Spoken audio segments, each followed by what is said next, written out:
Is it three baby mamas? Is it one baby? Like, what are we talking about? I'm gonna go in depth and I'm gonna be honest. So it's actually a total of four baby mamas.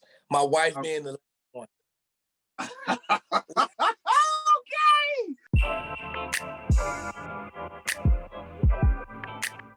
What is your relationship status? Relationship status: happily married. 8 years. How long? Married. 8 years. 8 years. Okay, Absolutely. got you. Absolutely. 8 years married. Okay, kids? Yes. So I have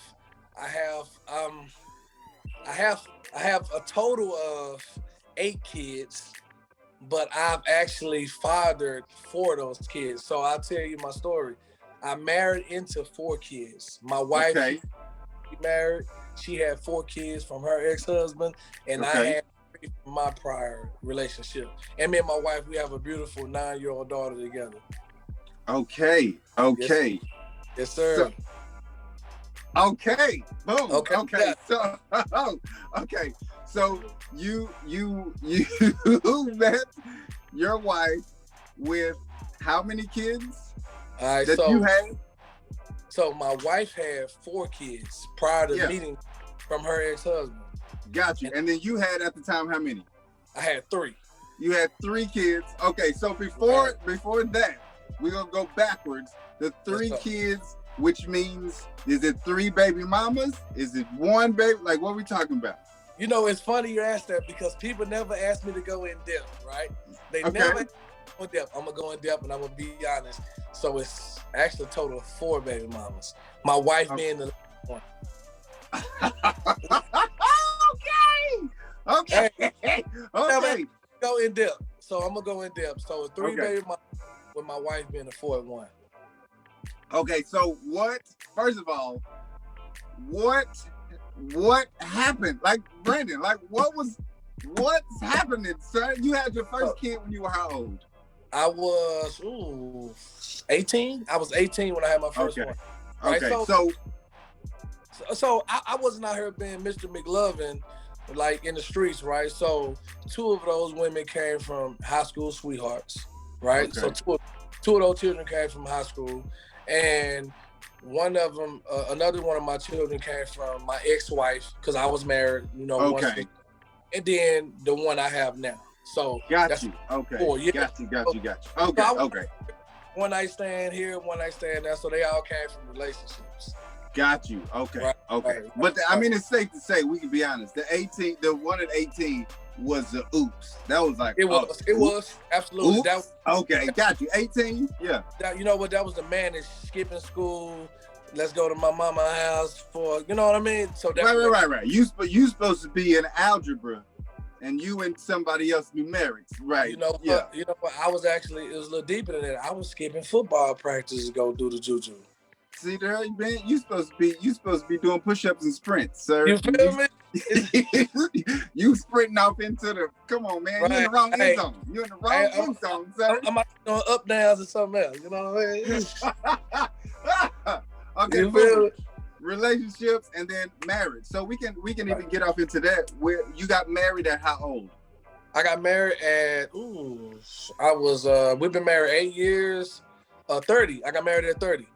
30. Okay, that's usually a little late, you know. Right. So okay, was that on purpose? No, it was. So my first marriage was at 23, and that lasted every bit of a year and a half. I was young.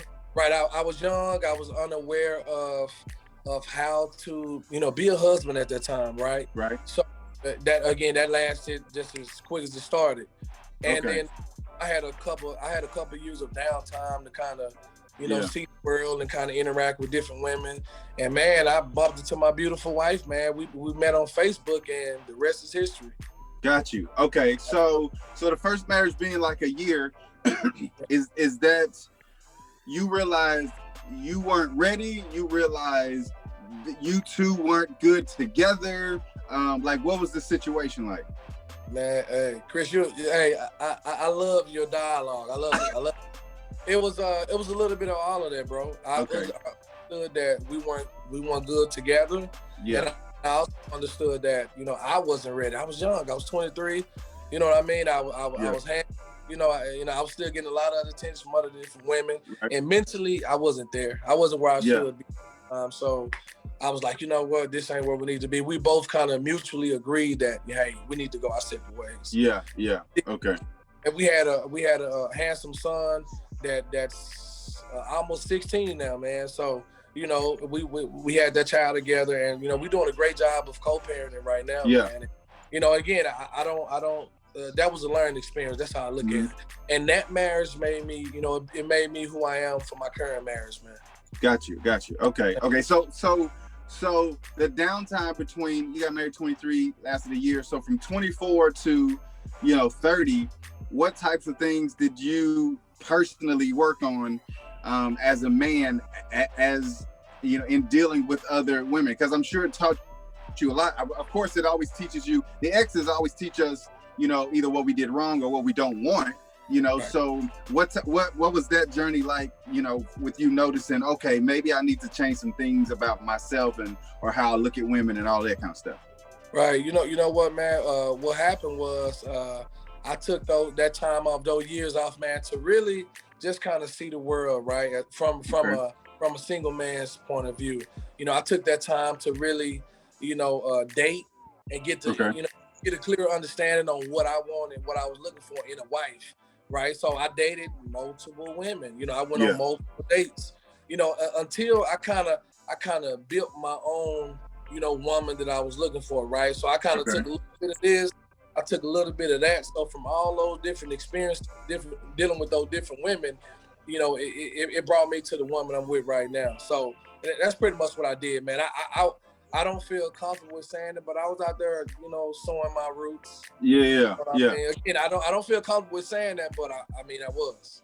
Yeah. Right. I think a lot of, this show and the podcast and my efforts in general have to do with guys really understanding, who they are, and then the realization that when you know who you are or don't know who you are, that has an effect on other people in your life, and it's not like, because you don't know who you are, that's a bad thing. But at the same time, if you're not actively trying to figure out, who you are and figure out how you would like to interact and what kind of impact you want to make, with your friends or family or romantic partners, then you just kind of out here, just kind of, nothing's really guiding you. You just whatever, and it can change from day to day. And that was me, Chris, man. I was out there doing me, kind of sowing my roots, until I got to the point, man. I was like, you know what? I'm tired of this. This it's no longer fun, right? I was in my late 20s at the time, and I was kind of like, I kind of had my entire 20s to kind of be wild. And kind of, deal with different women from all different sizes and colors. So when I got my late 20s, it really started dawning on me that I want to be a one woman's man. I want to be married, and that's pretty. I kind of looking for a wife. Yeah. So meeting your wife, like, was it a hard thing to think about when you think, like, okay, I like her, but she also has 4 kids. Like, was that what was going through your mind for that? You know what? So the deal was, when I first met my wife, Chris, we dated for an entire year before we said, hey, let's be in a relationship. So what I noticed, the first thing I noticed about my wife is that I saw that she was independent, that she wasn't with 4 kids looking for a man to come help her take care of her 4 kids. Right. Right? So in that year of dating my wife, I may have, seen her kids maybe twice. Okay. You know what I mean? And again, that was an accident when I saw her kids, man. And it put me in a situation where I would tell my homeboys that, hey, she's not looking for a handout, man. She's looking for a good dude. And that alone right there, made me kind of, gravitate towards her, because I understood that she's looking for somebody. She's looking for a man. She's not looking for help. You know what I mean? So that's pretty much what it was, man. Seeing it, because I had friends telling me, bro, 4 kids? Are you serious? Like, right. I mean, you single, man. What you gonna do with a woman with 4 kids? Like, how you gonna do that? And again, I never looked at her 4 children. I never did. Because you gotta remember, from a big family, Chris. I have 7 siblings, so Okay. I came from a huge family. So having house full of kids never was a bad thing for me, right? I was actually excited, knowing that I was gonna put myself in a situation with a house full of kids, and that's also what we had. Yeah, and so even if you go to growing up, what was your parents' relationship like? Were they together or not together? My mom's and dad. That's another good question. My mom's and dad was together up until I was 19, and then they went to raised. So it's good to say that I was raised in a home with my mom and dad. Yeah. Because when I became an adult, that's when they decided to go their separate ways. But for the most part, I was raised with my mom and dad, and it was a loving household. Okay. I wasn't in a situation to where I was with my dad and he was dealing with different women, and my moms were dealing with different men. I was in a household with my mom and dad, man, until I was 19. Yeah. So okay. So date for a year, not even really, interacting with the kids. After you decided to, okay, boom, let's start this relationship. Did anything change? Like, did you see them more often, or how did y'all navigate that situation? You know what? It was a switch. I had a switch in my head. I went from being this guy that's trying to pursue this woman to this guy that, okay, I want to make this woman my wife. So I took on a different role, right? So I wanted to be more, vigilant and visual to her children, right? Okay. I wanted to be the one dealing with her kid's father. I wanted to be the father figure towards her children. So, once I decided, all right, this is gonna be the woman I'm gonna be with, that's the role that I took on. Again, it wasn't a challenge at all. The only thing I would say, the only thing I say was a challenge was possibly dealing with the kid's father. That was the only challenge. Dealing with, a woman that was with a man that she had 4 kids with this guy. That was the only challenge to me. That was the only thing. And in the sense that y'all didn't get along? It was in the sense to where it was a lot of I've been with this woman since we were 16.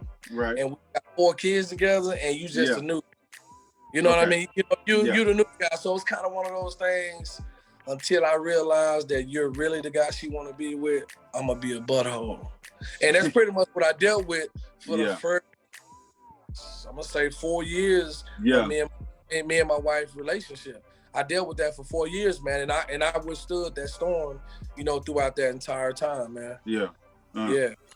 So who taught you about women? Like, what types of figures, did you have in your life growing up to teach you about how to interact and engage with women? You know what? No one, I wouldn't say no one really taught me about how to deal with women, Chris. All I did was saw how I handle my moms. You know what I mean? My dad, he was a working dad. He's one of those guys that I'm gonna go get the check and I'm gonna come home and I'm gonna give it to my wife. So that's pretty much one of the things that I saw, growing up from my father. But some of the things that, the traits that I inherited, man, it just came from me, just common sense. You know what I mean?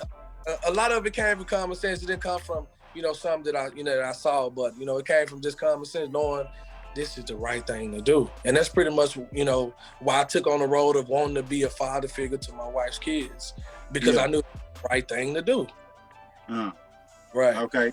So your kid, you have what boys, girls? Like, what do you have?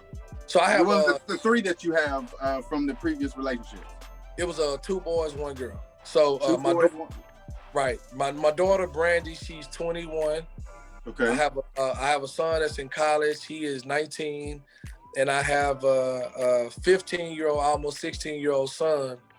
And of course, the one me and my wife have together, our 8-year-old, almost 9-year-old daughter.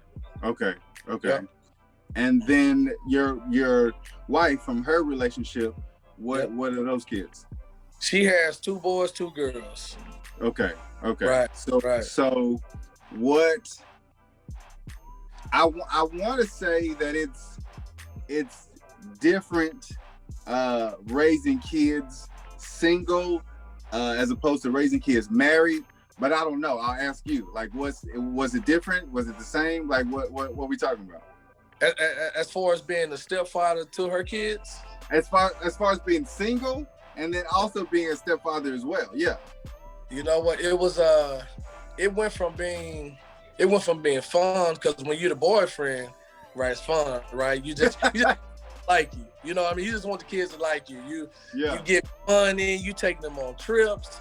But once you become the stepfather, once you're married, that's the role, you know, and I'm old school.